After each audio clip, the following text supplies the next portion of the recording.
महाभारत का जिक्र अर्जुन के बिना अधूरा है। भगवान श्री कृष्ण के सबसे प्रिय अर्जुन ही थे। कुरुक्षेत्र में भगवान श्री कृष्ण ने अर्जुन को गीता का उपदेश दिया था। अर्जुन सर्वश्रेष्ठ धनुर्धर थे। अर्जुन ने द्रौपदी से विवाह किया था, लेकिन महाभारत की कथा में अर्जुन की 4 पत्नियों के बारे में पता चलता है। द्रौपदी के अतिरिक्त अर्जुन की 3 और पत्नियां थी, जिसका जिक्र इस कहानी में हम विस्तार से करेंगे। पहला, द्रौपदी से विवाह। द्रौपदी पांचाल देश की राजकुमारी थी, इसीलिए द्रौपदी का एक नाम पांचाली भी था। जिस समय पांडव भेष बदल कर रह रहे थे, तब द्रुपद ने अपनी पुत्री द्रौपदी के स्वयंवर का आयोजन किया।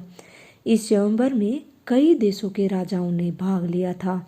स्वयंवर में यह शर्त रखी थी कि व्यक्ति धनुष पर बाण चढ़ाकर नीचे पानी में देखकर घूम रही मछली की आंख पर निशाना लगा लेगा, उसी के साथ द्रौपदी का विवाह करा दिया जाएगा। पांडव भी भगवान श्री कृष्ण के साथ इस स्वयंवर में भाग लेने पहुंचे। श्री कृष्ण का इशारा पाकर अर्जुन ने एक तीर में मछली की आंख को भेद दिया। इसके बाद द्रौपदी ने अर्जुन को गले में वरमाला डाल दी और इस प्रकार से अर्जुन ने द्रौपदी का विवाह हुआ। दूसरा, सुभद्रा से अर्जुन का विवाह। 4 पत्नियों में अर्जुन को सुभद्रा से विशेष लगाव था। सुभद्रा सभी पत्नियों में सबसे ज्यादा प्रिय थी।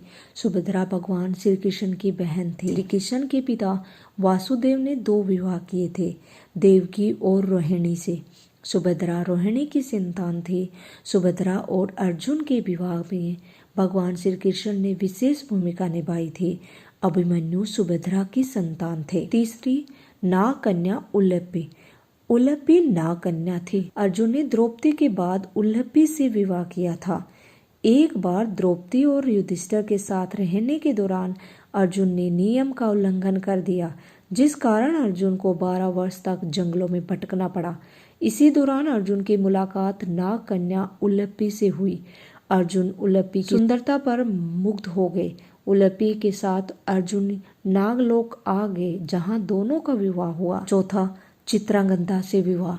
एक कथा के अनुसार चित्रांगदा का संबंध मणिपुर से है। चित्रांगदा मणिपुर के राजा चित्रवाहन की पुत्री थी। चित्रांगदा को देखकर अर्जुन को प्रेम हो गया। अर्जुन ने चित्रांगदा के पिता के पास विवाह का प्रस्ताव भेजा। राजा चित्रवाहन विवाह के लिए सहमत हो गए, लेकिन उन्होंने एक शर्त रख दी। इस शर्त के अनुसार चित्रांगदा और उसके पुत्र को मणिपुर में ही रहना होगा।